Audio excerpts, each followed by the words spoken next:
Suami lagi ngomel-ngomel, berantakan rumah. Wah, istri hadir. Dia peluk lagi suaminya dari belakang sambil menyanyi. Insaflah, wah. Kan nyaman itu suami. Cuma lagu-lagunya ibu-ibu sekarang bukan lagu-lagu seperti itu. Kalau lagu-lagu ibu modern sekarang apa? Ampun Banjago, Banjago. Apa itu Banjago, Banjago? Lagi putar ke kiri, nona. Putarlah ke apa itu putar-putar? Coba kalau lagunya bagus-bagus.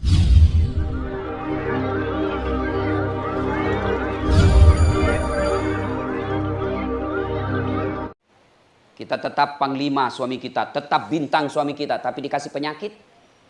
Penyakit apa? Tidak bisa tenang tinggal di rumah. Itu baru satu itu, tidak bisa tenang tinggal di rumah. Kan ada orang penyakit begitu. Jengkel kalau lihat istrinya. Ada itu, Bu. Kalau sama istri tetangga, matur nuwun. Piye kabare, Bu? Sama istrinya, dongo ini. Itu sudah penyakit itu. Ada yang begitu. Maka kita minta kepada Allah, mudah-mudahan Allah mengampuni dosa sehingga Allah tidak menghukum kita. Nah, sekarang timbul pertanyaan. Apa sih penyebab putusnya persaudaraan? Ternyata menurut Nabi paling banyak putus persaudaraan di karangan umatku perempuan, kata Nabi, al-istighalu bi uyubil khalqi. Suka sekali cari jeleknya orang, dia lupa kejelekan dirinya sendiri. Ini bahasa di Makassar, Pak Gosip. Ya toh? Coba lihat kalau ibu-ibu kumpul. Ya, damai tapi gersang itu. Damai memang. Iya, tapi dalam hatinya mulai.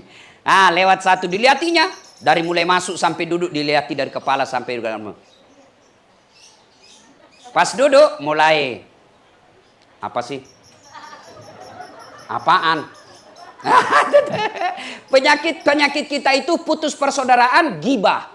Mana ada orang yang senang dicerita jeleknya? Ibu-ibu senang enggak kalau dicerita kejelekan kita? Meskipun itu benar, kita pasti tidak senang. Maka yang paling potensial memutuskan persaudaraan, memutuskan tali silaturahim kita dalam sebuah organisasi, yaitu gosip. Contoh, zaman awal-awal Nabi dakwah, itu kan dimusuhi sama Abu Jahal, Abu Lahab, Abu Sofyan. Dimusuhi. Akhirnya kafir Quraisy ini rapat. Saudara-saudara sekalian, kita apain nih Muhammad? Makin dimusuhi, makin dihina, makin difitnah, makin diteror, makin banyak pengikutnya. Kita apain nih Muhammad? Ada yang usul dari rapat itu. Pak Ketua, ya bagaimana kalau kita sogok dia duit? Ndak mempan, ndak seperti samanya di Indonesia sebagian. Kasih duit, hilang dia punya perkara. Kalau begitu, sogok Pak, kasih perempuan paling cantik. Muhammad ndak bakal mempan disogok perempuan. Kalau begitu, kita bunuh rame-rame. Baiklah kalau begitu. Gimana caranya? Ya, Muhammad kan punya keluarga juga. Nanti kalau kita bunuh, malah dia akan keberatan keluarganya. Terjadi peperangan. Lalu bagaimana? Ya sudah, kita keroyok. Semua suku yang ada di Makkah libatkan. Bani Hashim, ajak dia. Bani Adi, semua ajak semua suku yang ada di Mekah, kita keroyok supaya kalau ada yang keberatan, dia berhadapan sama seluruh warga Mekah. Setuju? Setuju. Tapi ini keputusan rapat tidak boleh bocor. Jangan ada yang bocorkan. Siapa yang bocorkan, maka dipancung kepalanya. Setuju? Setuju. Bubar rapat. Hasil rapat, besok malam Muhammad dibunuh. Ternyata selesai rapat, ada bapak-bapak cerita ke istrinya. Bu, ada rahasia ini. Shh, jangan ngomong-ngomong. Ini rahasia. Kamu aja yang ku kasih tahu ini. Aman Pak, dijamin tidak bocor. Apa sih rahasianya? Besok Muhammad mau dibunuh besok malam. Tapi rahasia ya, jangan ngomong. Siap Pak. Besok pagi istrinya ke pasar. Shh, rahasia. Jangan kau ngomong-ngomong. Hanya kau saya kasih tahu ini ya. Akhirnya, iya aman. Yang sudah diberitahu tadi kembali ke rumahnya, dia cerita juga ke tetangganya. Rahasia ini, hanya kau yang saya kasih tahu. Akhirnya awalnya rahasia, bocor satu Mekah. Sebab apa? Ada suami yang membocorkan rahasia negara ke istrinya. Maka ini bahayanya kalau rahasia bocor ke istri. Kenapa? Karena pasti tidak mampu dia tahan. Ini penyakitnya perempuan. Maka ibu-ibu saya salut sekali sambutannya Ibu Ketua tadi. Kita tidak mengintervensi dinas suami. Mudah-mudahan itu tidak terjadi. Karena kalau istri intervensi pekerjaan suami, maka di situ potensial memecahkan persaudaraan. Dan berapa banyak orang saya lihat dipermalukan di media massa, berhadapan dengan KPK, diperiksa oleh jaksa. Kenapa? Karena istrinya intervensi, masuk proyek, pengadaan barang, dan lain sebagainya. Akhirnya apa? Putus persaudaraan. Nauzubillah min dzalik. Maka yang sangat potensial memutuskan persaudaraan kita itu gosip. Tidak ada kan tukang gosip di sini? Tidak ada ya? Oh, saya aja sering digosip sama ibu-ibu. Kalau saya pergi ceramah, saya lewat itu Bu di kerumunan, ada juga ibu-ibu yang gosip saya. Itu juga bajunya yang di YouTube. Sampai baju saya pun dicelanya. Selesai dengar ceramah, ada yang malah sakit hati. Dia panggil itu ketua panitia. Siapa yang panggil itu Ustaz Dasat tadi? Saya Bu. Lain kali jangan lagi kau panggil ya. Kenapa? Saya tidak senang ceramahnya. Masa 6 dia bahas saya terus dia kena. Itu ada yang begitu. Nauzubillah min dzalik. Nah, ibu bapak saudara-saudara sekalian, yang potensial memutuskan persaudaraan kita gibah. Cerita kejelekan orang. Ada kan biasa yang ngomong begini, Ustadz, apa yang saya sampaikan ini kan benar. Yang saya cerita ini memang seperti itu sifatnya. Justru benarnya namanya gibah. Kalau salah namanya fitnah. Biasakan kita satu komplek, tawaf dia Bu. Dia kelilingi asrama. Pertama dicerita sinetron. Kau lihat enggak sinetron tadi malam? Iya, jelek betul sifatnya suaminya. Iya. Kasar. Lama-lama dia bilang, jangan ribut seperti tetangga kita.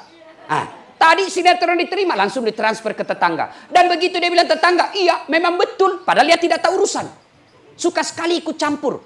Demi Allah. Orang yang selalu cerita kejelekan orang, habis amalnya. Meskipun hitam jidatnya gara-gara sholat. Ini bibirnya kering gara-gara sering puasa Senin Kamis. Tapi selalu basah karena dia cerita kejelekan orang. Bangkrut nanti di akhirat. Maka yang terbaik, ibu-ibu keluarga besar IKKT.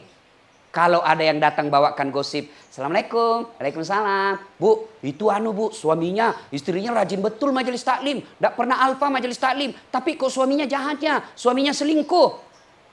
Kalau ibu mau dapat pahala, lebih baik ibu ucapkan, na'udzubillah min zalik. Kita berlindung kepada Allah dari keburukan seperti itu. Mudah-mudahan suami kita tidak berlaku seperti itu.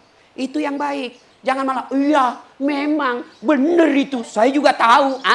Ini namanya ikut campur. Ibu-ibu yang suka ikut campur nanti takdirnya seperti tauge. Tahu tauge ibu? Tahu tauge? Coba kan itu ikut tauge itu suka ikut campur. Kita bikin pecel ada. Iya kan? Tahu isi ada. Gado-gado ada. Soto Banjar ada. Karena toge selalu ikut campur, maka Allah takdirkan sampai sekarang ini tidak ada toge yang lurus, semuanya bengkok. Maka kalau ada istri-istri di sini pagi-pagi gosip beli sayur teriaki saja, pagi-pagi toge nih Maka demi Allah, ibu meskipun rajin puasa, sholatnya baik, kemudian tadarusnya lancar, Senin Kamisnya bagus, tahajud hampir tiap pekan, tapi dia suka jahat sama orang, habis amalnya. Maka berhentilah cerita kejelekan orang. Begitu kita cerita jelek orang, habis amal kita. Maka saya kadang-kadang orang bilang, Ustadz, itu dia tidak senang kamu Ustadz. Kok bisa? Dia ceritai kamu. Oh berarti Alhamdulillah dia senang saya. Kalau dia senang kenapa dia cerita Ustadz? Iya dia senang saya itu. Maksudnya Ustadz, karena seluruh amalnya nanti dia berikan ke saya. Maka kasihan 30 Ramadan kita puasa, 30 Ramadan kita tadarus, kita 30 Ramadan kita taraweh, hancur gara-gara gosip. Maka hindari. Ibu ketua tentu tidak mau, beliau sayang kepada kita, maka dikumpulkan kita di tempat ini agar kita tahu bahwa bahaya cerita kejelekan orang. Satu. Yang kedua, yang bisa memutuskan persaudaraan selain bergibah, apalagi dengki. Kok bisa dia bisa naik itu?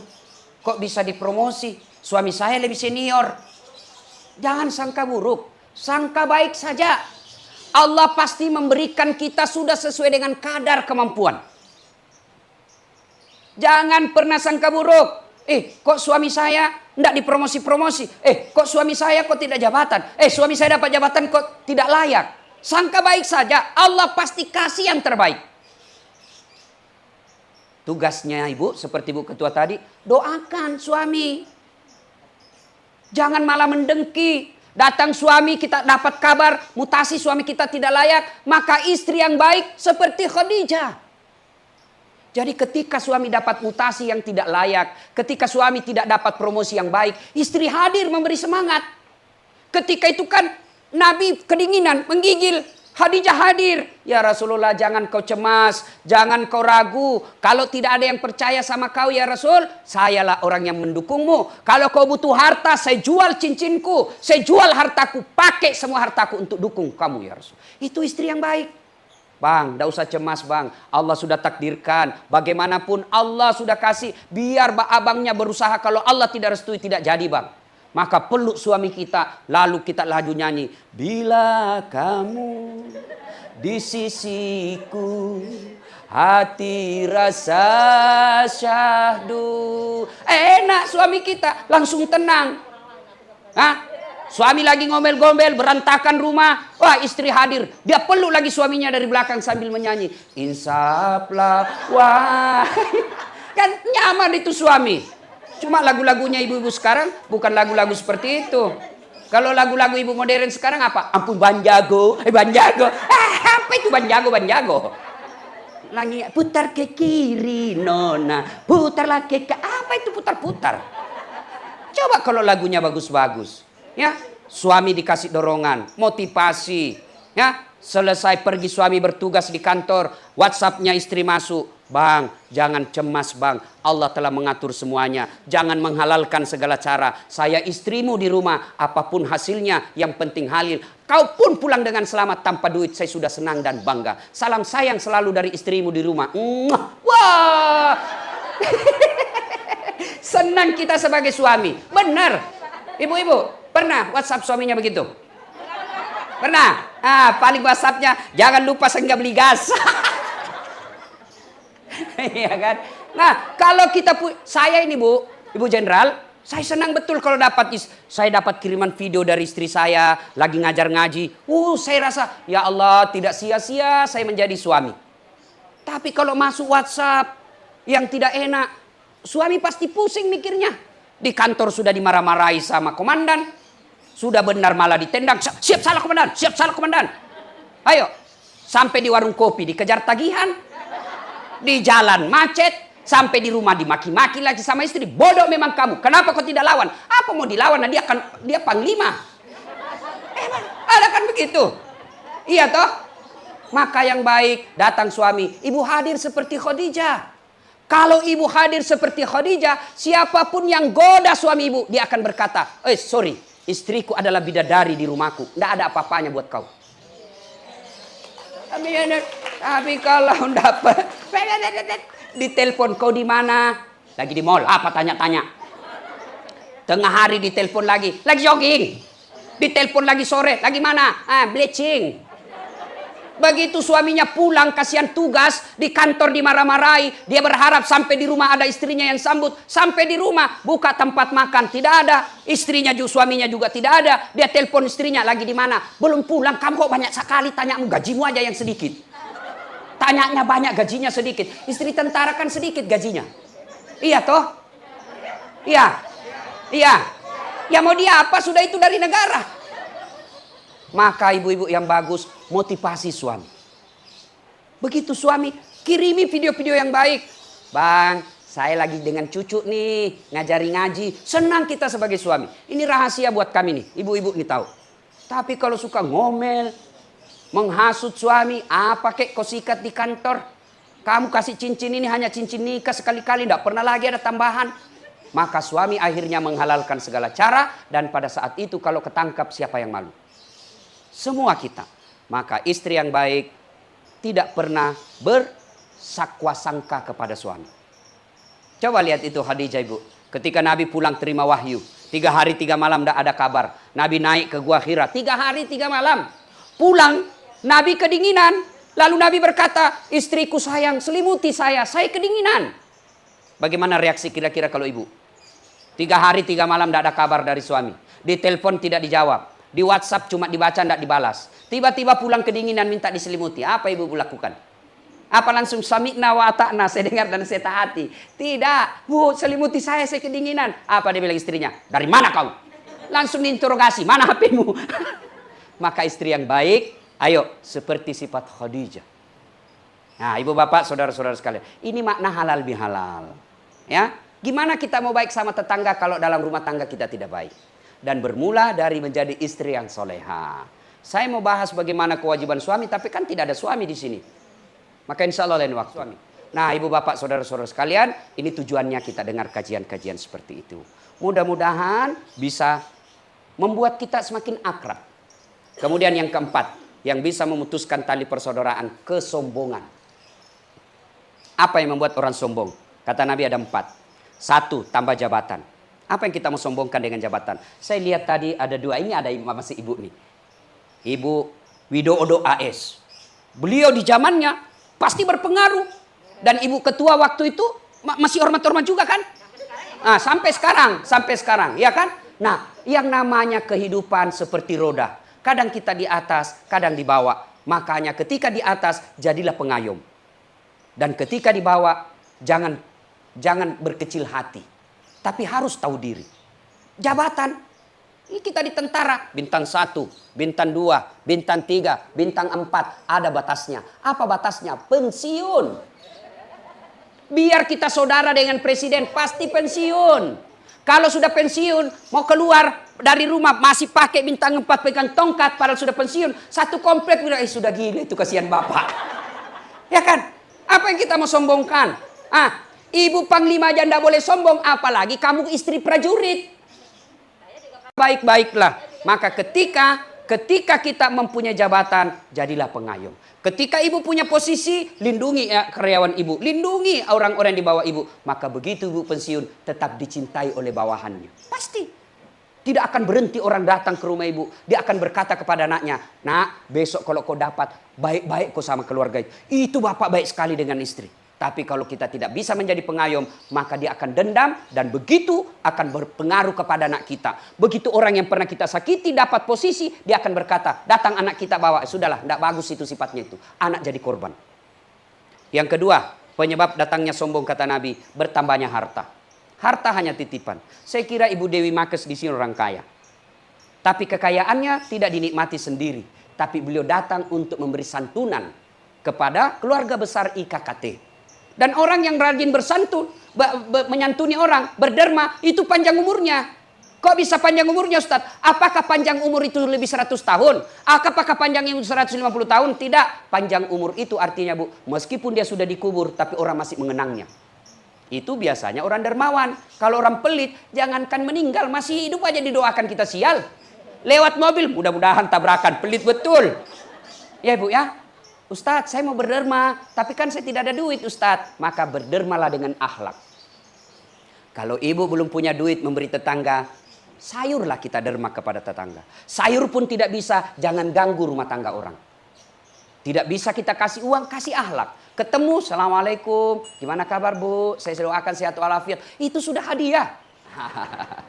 Ibu bapak, saudara-saudara sekalian, makna terpenting dari halal bihalal ini adalah persaudaraan.